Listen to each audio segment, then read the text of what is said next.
Cześć wszystkim, Władimir tu, witam na kanale o elektromobilności i ze względu na to, że ostatni mój filmik o degradacji w mojej Model 3 oraz z tym, że patrzyłem też na wyniki innych samochodów, był bardzo ciekawy dla widzów, to ja zdecydowałem zrobić taki drugi odcinek, żeby popatrzeć już w detalach na tabelkę szanownego Bjorna Nylanda. On swoje dane udostępnia, za co mu bardzo dziękujemy. Bardzo pomocny kanał, także kto chce, to polecam też oglądanie. Prawie wszystkie modele ma przeglądy, ma testy, degradacje, przyspieszenie itd. Ja jednocześnie też zapraszam zasubskrybować mój kanał, dać mi like, czyli polubić mój kanał oraz napisać jakikolwiek komentarz. To mnie bardzo motywuje, bardzo wspiera. Dziękuję. No a chciałem bardziej szczegółowo porozmawiać o tabeli Bjorna. Skopiowałem ją do siebie, do swojej tabeli. I dlaczego? Żeby wysortować. Bjorn listuje modele i podaje rocznik modelu na początku nazwy, więc to uniemożliwia sortowanie tej tabeli zgodnie z producentem oraz modelem samochodu. I ja to u siebie zmodyfikowałem, zrobiłem i teraz sugeruję popatrzeć, zaczynając z Nissana Leafa. Nissan Leaf, jak wiadomo, to w ogóle był pierwszy masowy samochód elektryczny, który pojawił się w Kalifornii w 2011 roku. I stąd nadal dużo można kupić tych używek z Stanów bitych oraz niebitych. Ale co wiadomo o tych wszystkich Leafach, które pochodzą z takich gorących stanów i krajów, to jest ogromna degradacja, po prostu masakryczna. Ale Leaf, wiedząc o tym, że będzie miał tą degradację, Nissan umieścił tam od razu na dashboard, na paneli informacje o degradacji. Czyli BMS szacuje tą degradację na bieżąco i pokazuje tą degradację tymi kropkami. Im mniej mamy tych kropek, im gorszą mamy degradację. Na początku samochód ma 12 kropek, ale trafiają się samochody, które mają 3 kropki w tym mierniku degradacji i oczywiście te samochody mają najgorszą sytuację. Ale nadal te samochody ludzie kupują i one są bardzo popularne, bo oczywiście samochód z degradacją jest tani. Większość ludzi kusi się tym, że czasami to jest padnięta jedna lub dwie cele, które już wiele warsztatów potrafią zamienić na cele o podobnej degradacji jak pozostała część pakietu. Ta cel, którą podmieniamy, musi pasować rezystencją oraz pojemnością do pozostałych celi w pakiecie. Wtedy możemy to zrobić i będzie to chodzić. Jak wszystkie cele będą mieli równo, a to widać w aplikacji na przykład LiftPy, no to wtedy ten pakiet będzie chodzić na pewien wymiar swojej pojemności. Ok, jednocześnie ja wiem, że w Ukrainie kwitnie taki serwis jak w ogóle podmiana baterii. Można wymienić baterię, która już mocno zdegradowała, 24 kWh na przykład większą baterię, na 30 kWh, choć ona jest gorsza względem degradacji, albo po prostu lepszy pakiet 24 kWh, albo nawet nowy pakiet z celami LG z nowszego Leafa, który ma tam 40 kWh. Ok, a co jeszcze robią? Robią kompletnie samodzielne baterie, bazujące się na celach LFP, zakupionych z Chin, czasami nawet używanych, i pojemność tych pakietów z tymi nowszymi bateriami może być większa. Czasami kosztem tego, że obniży nam się przeswit tego samochodu, który na początku był dość dobry dla hatchbacka. Ok, także co my widzimy w tabeli na Nissan Leaf? Widzimy to, że kilka modeli było testowane. 3. 2 Leafy 24 kW z 2011 roku produkcji. Jeden był użytkowany w Kalifornii dość mocno i miał w degradacji 50% przy 108 tysięcy przebiegu i wieku 8 lat. Testowane to było w 2019 roku w styczniu. Ok, jeszcze był gorszy Leaf, 3 kropki, i szacuję, że u tego Leafa jest 70% degradacji, odpowiednio do początkowej pojemności istotny moment, ile wpisujemy. Czyli tutaj Bjorn przyjął, że nowy Leaf 24 kWh miał użytecznej pojemności dostępnej jakby od 0 do 100% 21 kWh. Ok? Więc do tego liczy tą pojemność, którą uzyskuje i wtedy szacuje, jaka jest degradacja. Ale trochę nowszy Leaf 2012 roku 101 000 km miał podczas testu degradacji. Test robiono w 2021 roku, kiedy samochód miał 9 lat i ten Leaf miał degradację 24 niecałych procenty. Co jest dla takiego samochodu ok i ten samochód jeszcze całkiem pojeździ. Bo tak, szacuje się, że zaczyna padać pakiet, kiedy siada do mniej więcej 70%. Wtedy pojedyncze cele nam wypadają i gwałtownie nam może spadnąć pojemność baterii. Następny samochód, który pojawił się mniej więcej masowo, między innymi w Europie, to była Tesla Model S. I Bjorn ma 2 razy testowaną swoją własną Tesla Model S P85 2013 roku. Millennium Falcon, jak on ją nazywa, i testował 2 razy. Jeden raz w wieku 1,5 lat i drugi raz w wieku 8 lat ten sam samochód i szacował, że kiedy samochód miał nową baterię, miał pojemność 75 kWh, a podczas testu odpowiednio 65,9 i 72, czyli po 8 latach Bjorn szacuje, że jego Tesla Millennium Falcon straciła 16% pojemności, co jest ok, ale uwaga, ta bateria już była wymieniona, bo baterie w 2013 roku, o ile nie były wymieniane, mieli jakąś wadę fabryczną, przez co szybko te baterie padały i producent je wymieniał. Może to była wada elektroniki, może pojedynczych jakichś moduli. Teraz jak właściciel Model S dostaje wymianę baterii od producenta, to dostaje nie nową baterię, tylko zregenerowaną. No mówię o tych starszych modelach. Ok. I też miał test Model S Performance 85 Signature i tam była bardzo niska degradacja, ale uwaga, przebieg tego samochodu był 78 000, czyli tutaj prawie widzimy tylko wpływ samego wieku na degradację baterii. Czyli jeżeli praktycznie nie będziemy jeździć, a samochód będzie nam więcej stał niż jeździł, to za te 7 lat straci może mniej niż 5% pojemności. Co jest ok, ale zawsze degradacja będzie narastała z czasem. No ale jak nie jeździmy, to mniej. Szczególnie jeżeli bateria była przechowywana w optymalnym poziomie naładowania. Dalej, jeden raz przetestowano BMW i3, tą chyba mniejszą wersję baterii, która ma 22 kWh i stwierdzono u tego samochodu na przebiegu 103 000 km w wieku 6 lat stwierdzono poniżej 11% degradacji. To jest wynik dobry, bo bateria i3 była robiona na fajnych modulach od Samsung, dość wysokiej jakości bateria była na samym początku i też jakość wykonania tej baterii była na wysokim poziomie. Ale producent nie zarabiał na tym samochodzie prawie nic, przynajmniej na początku. Potem idzie dużo wyników modelu Kia Soul 27 kWh.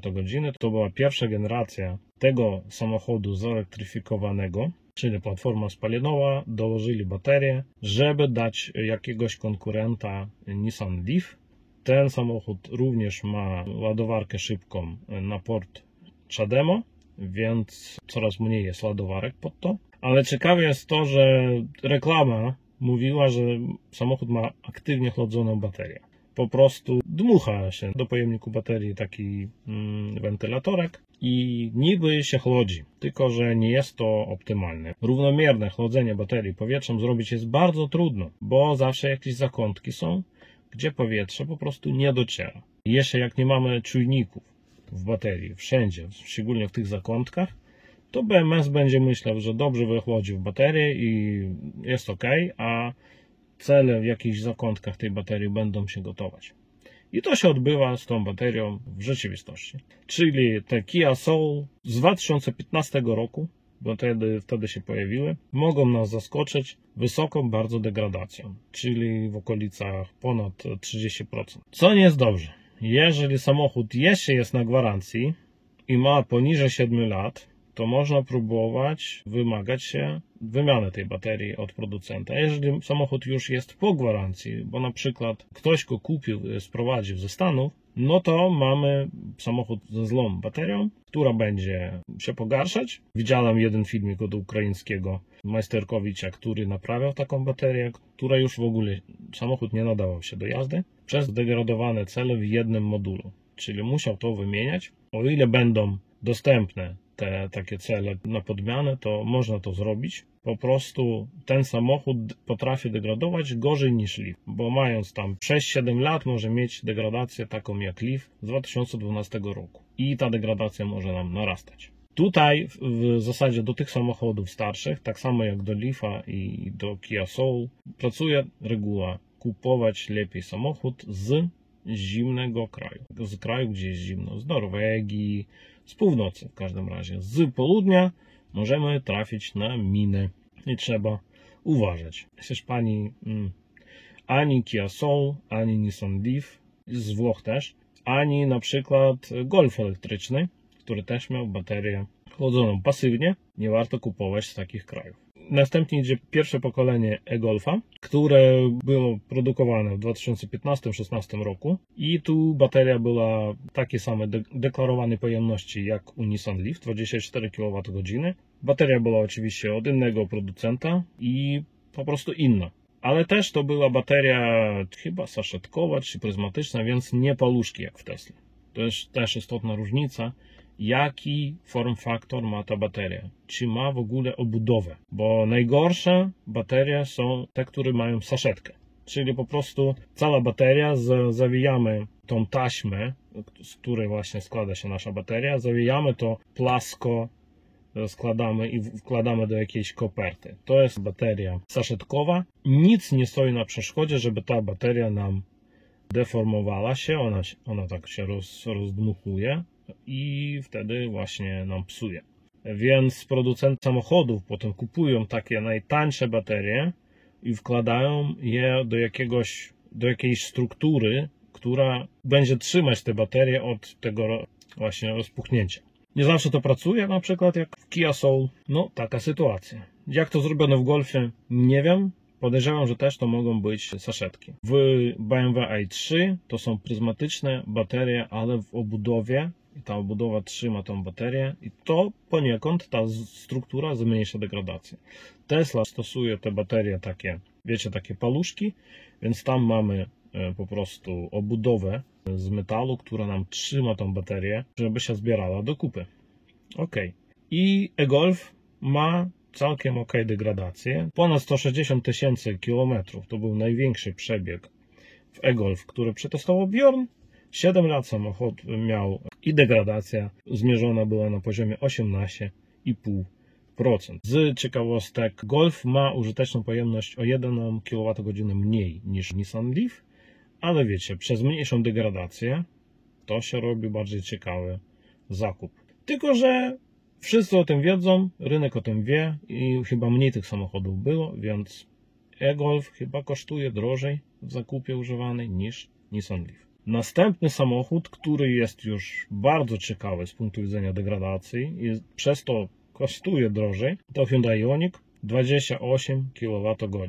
Tutaj Bjorn testował jednego Ionika z 2016 roku z przebiegiem 92 000 km, drugiego Ionika testował z 2019 roku z przebiegiem 50 000 km, czyli przebiegi nie takie duże. Ale samochody też świeższe, czyli to nie żaden 2013 ani 2014, tylko już 16-17 rok. A, czekajcie, 2019 rok nawet Ioniq był. I co z degradacją? Znaczy w Ioniqu z 2016 roku z przebiegiem 92 degradacja tylko 3%. To super wynik. W Ioniqu też bateria była chłodzona powietrze, ale mi się wydaje, że po prostu inżynierowie Hyundai zdążyli zrobić tą wentylację baterii w bardziej wydajny sposób.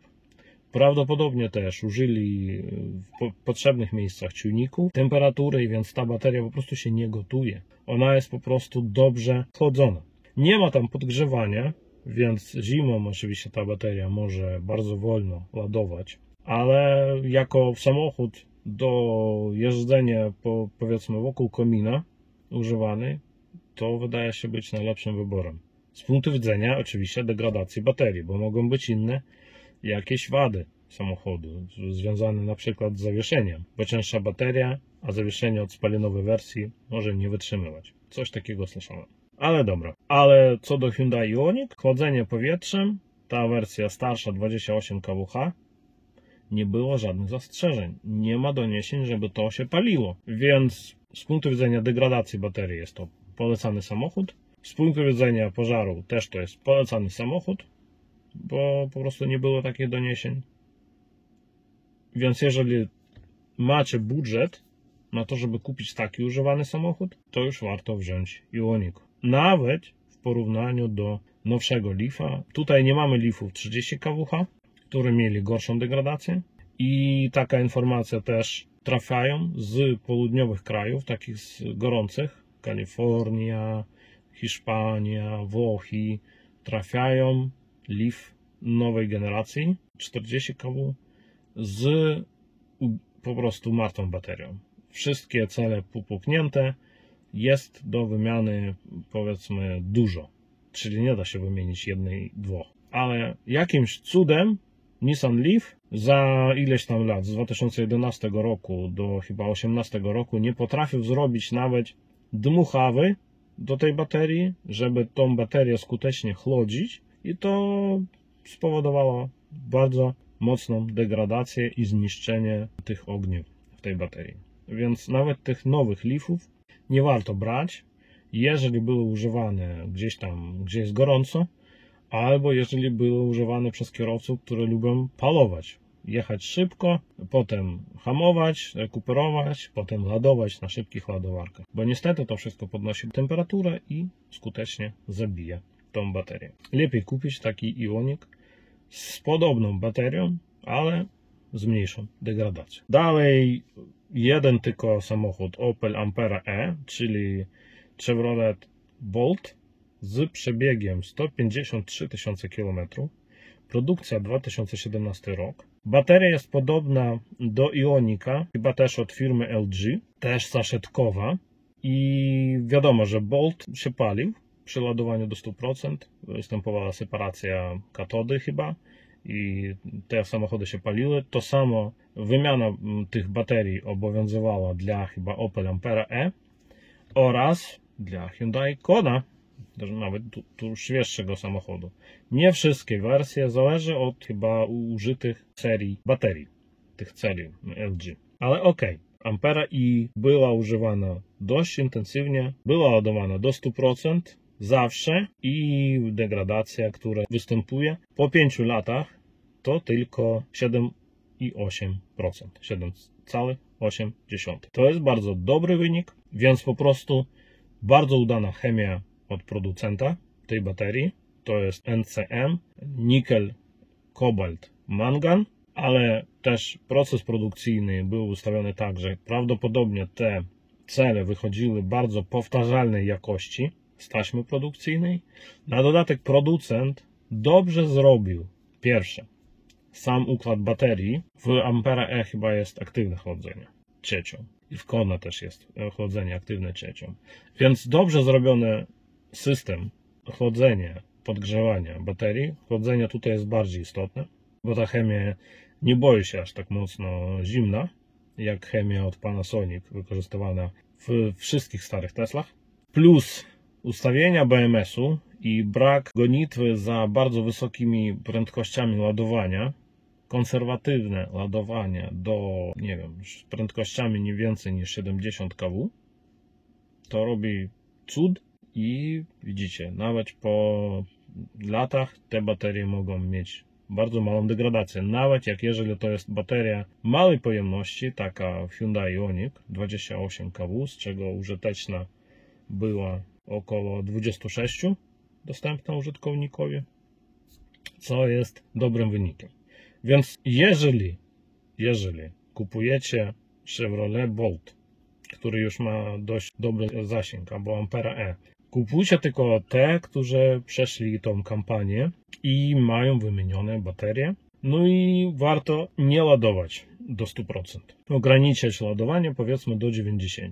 To Wam wydłuży żywotność tej baterii. No i naostanek mamy tutaj, specjalnie ignoruję MG ZS EV, chiński samochód grupy SAIC, bo Bjorn to testował tylko w swojej Tajlandii, tylko jeden swój samochód. Niby po 2 latach nie uzyskał żadnej degradacji, czyli degradacja była niby 0%. I Bjorn napisał sobie, że prawdopodobnie degradacja została ukryta w bufor, bo jak w Kia Eniro, w Hyundai Kona mamy górny bufor pojemności, który nam potem maleje i nam udostępniają, BMS udostępnia więcej baterii z czasem i w ten sposób my nie widzimy żadnej degradacji. Jak ten bufor zostanie wyczerpany, wtedy zobaczymy prawdziwą degradację. I bodajże coś podobnego było w BMW i3. Teraz w tabeli Bjorna mamy Tesla Model 3. Po pierwsze są modele Long Range, są modele Performance. Tutaj testowane tylko i wyłącznie modele 2019 roku. Wszystkie te modele mieli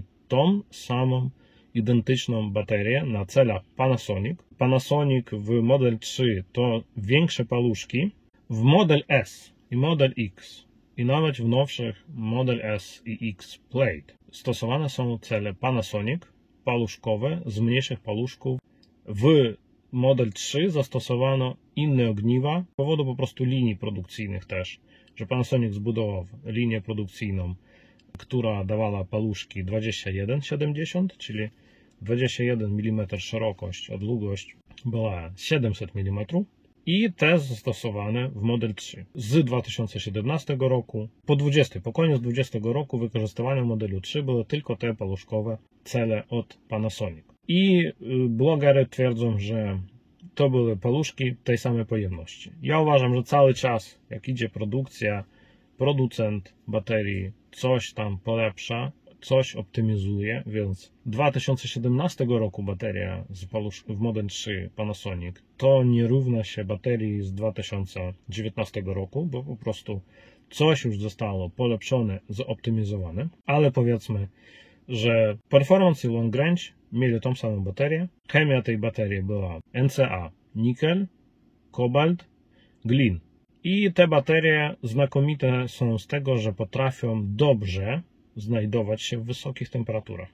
Bardzo źle się czują w niskich, tracą w ogóle pojemność, nie oddają tej energii elektrycznej, nie chcą ładować, póki się nie dogrzeją. Łatwo się zniszczyć je ładowaniem w niskich temperaturach, dlatego Tesla najpierw podgrzewa te baterie, no ale mają za to tą zaletę, że nie degradują tak jak Nissan Leaf w Kalifornii, czyli to jest bateria dostosowana do Kalifornii, do gorących krajów, ale też bardzo dobrze przyjmują prąd, będąc rozgrzanymi. Z tego powodu Tesla była przynajmniej jakiś czas temu rekordzistą co do prądu ładowania, który podawała na cele swoich baterii w Tesla Model 3. Ok, i tutaj możemy zobaczyć różnicę w degradacji między Performance i Long Range, ponieważ Performance to jest model, który bierze się, żeby palować, i Bjorn również palował ten swój samochód, bo tutaj Performance mamy tylko jego. Możemy widzieć, jak wzrasta degradacja w Model 3 Performance z 2019 roku. Już po pierwszym roku 59 000 km, 6% degradacji prawie. Trochę mniej niż moja, po 65 i po 2 latach. Dobra, po 2 latach i 80 000 km to miało 8,2% degradacji. Potem to taka degradacja też, istotny moment, Bjorn ją liczył inaczej niż ja liczyłem swoją. Bo Bjorn liczył tą degradację na podstawie użytecznej pojemności od 0 do 100%, przy czym nie tej, która jest pokazywana w Scan My Tesla, a tej, którą on uzyskał przeliczając wyniki testu zasięgu. Czyli wyjeżdżał swoją baterię od 100% do prawie 0, liczył pojemność na podstawie zużycia. Wada tej metody polega na tym, że jak Tesla w czasie eksploatacji samochodu oddawała nam więcej buforu do użytecznej pojemności, to część degradacji po prostu jest ukryta. Ukryta w naszych obliczeniach. Nie liczymy do jakiejś stałej pojemności. Jeżeli byśmy policzyli tutaj pojemność użyteczną tej baterii po odjęciu buforu, to byśmy otrzymali inną wartość. Full pack when new dla Model 3 i Model 3 Long Range 2017-2019 roku to było 77,8 kWh, czyli więcej niż mojej baterii. I bufor na początku był około 5 kWh, który potem zmniejszono, dając użytkownikom więcej zasięgu. I wszyscy się cieszyli z tego powodu. Po prostu bufor wprowadzono do pojemności użytecznej. W ten sposób nie widzimy degradacji, ale w realności ona nadal występuje. Bufor, który był podczas testów Bjorna w 2001-2002 roku, to już był bufor 3,3 kWh, czyli mniejszy. Jeżeli my od tej pojemności Full Pack When New odejmujemy 3,3, to otrzymujemy, że pojemność użyteczna od 0 do 100%, która taka maksymalna w nowej baterii niezdegradowanej, byłaby 74,5. A pojemności, które pomierzył sobie Bjorn, to było 67 kWh w Model 3 Long Range po 3 latach i 165 tysiącach km. I wtedy degradacja zamiast zaraportowanej Bjornem 8,2 wynosi już ponad 10%, 10,07. Jeżeli my policzymy inny Model 3 Long Range po 2 latach i 80 tysiącach, który Bjorn testował w kwietniu 2021 roku, to my otrzymujemy 9,8% degradacji, zamiast tego, co Bjorn pomierzał 7,9%. A jeżeli popatrzymy na jego własny MC Hammer, Model 3 Performance, to po roku on miał już 7,7% degradacji na przebiegu 59 tysięcy, a po 2 latach 80 tysięcy kilometrów to miało już też 10,1% degradacji. Bjorn trochę ufa tylko swoim liczbom, nie brał pod uwagę liczby Full Pack When New. Dlatego uważam, że warto to sobie troszeczkę w pesymistyczną stronę, to co on podaje dla Tesla Model 3, przeliczyć. Czyli całkiem wysoka ta jest degradacja. Oby nie przerastała. Także kupując Model 3 Long Range lub Performance przed faceliftem, albo model, który miał baterię Panasonic po facelift, możemy oczekiwać wysokiej degradacji, wyższej niż w modelach opartych na baterię LG. Ale będzie ta bateria bardzo fajnie ładować na ładowarkach Ionity i V3 Supercharger, bo będzie sobie wchłaniać 250 kW aż prawie do 50%. Czyli coś za coś. Ale w zimnych warunkach będzie się bardzo źle zachowywać i trzeba będzie podgrzewać baterię przed wyjazdem. Podgrzewać baterię przed ładowaniem, bo inaczej nie będziemy mieli dobrego ładowania. Z LG z drugiej strony to były trochę mniejsze pojemności, dlatego plotkuję, że Tesla obniżyła nawet pojemność w bateriach na podstawie Panasonic, żeby dorównać się parametrami do baterii LG, ale za to facelift w modelach mniejsze spożycie energii powodowało dłuższe zasięgi na mniejszych bateriach, co jest też dobrze. A bateria LG z innej strony nie boi się zimna i jest polecana przez Teslę dla zakupu nowego samochodu w naszych warunkach klimatycznych. Ma lepsze charakterystyki zimą niż bateria w SR+, model z napędem na tył, Tesla Model 3 RWD. I jest tam gwiazdka i napisano, że jednak w zimowych warunkach bateria LFP z Chin będzie miała gorzej. Samochód będzie musiał wydawać więcej energii na podgrzewanie baterii LFP zimą. Więc jeżeli chcecie mieć lepsze podróże zimą, lepsze użytkowanie zimą, albo jeżeli w ogóle wasz samochód będzie stał na ulicy, to lepiej wziąć Long Range z baterią LG niż Standard Range Plus lub nowy RWD na baterii LFP. Taki dzisiaj długi vlog mi wyszedł. Dziękuję bardzo, że dotrwaliście aż dotąd. Proszę, polub mój filmik, daj mi suba, napisz komentarz. Dziękuję bardzo. Ja jeszcze mam inny zestaw danych, żeby opowiadać wam o degradacji w samochodach Tesla. Nie powiedziałem dzisiaj nic o Model X, który jest Model X 100D, aż jeden test po 4 latach. I ten samochód zgodnie z Bjornem miał całkiem niską degradację. 6,5%. ale nie znam więcej o tych modelach, więc nie będę mówił, a Scan My Tesla też nie podaje dla tych modeli full battery when new. Także trudno tutaj dyskutować coś o pojemności tych baterii. No i jeszcze ciekawostka dla tych, kto chciał kupić używaną Model S, bo niby ma większą baterię. 85 bateria w Tesla Model S, kiedy była nowa, miała użyteczną pojemność 75 kW. Czyli trójka też miała taką pojemność. Model 3 long range. I na dodatek jeszcze degradacja Model S była wyższa. Pomyślcie sobie, co wam lepiej pasuje. No i zużycie energii w Model S było wyższe. Więc wybierając między używaną Model S 85, ja bym nie szedł w stronę bezpłatnych superchargerów dla Model S, bo to będzie starsza konstrukcja, gorsze parametry, gorsza bateria, większa awaryjność, wiecie. Wybierając trójkę, otrzymujemy trochę mniejszy samochód, ale nadal dość pakowny. Lepszą baterię, lepszą prędkość ładowania, mniejszą awaryjność. Chwalę swój samochód, wiecie. Mam trójkę, to chwalę swój samochód. Dziękuję bardzo. Na tym wszystko. Do widzenia. Pa.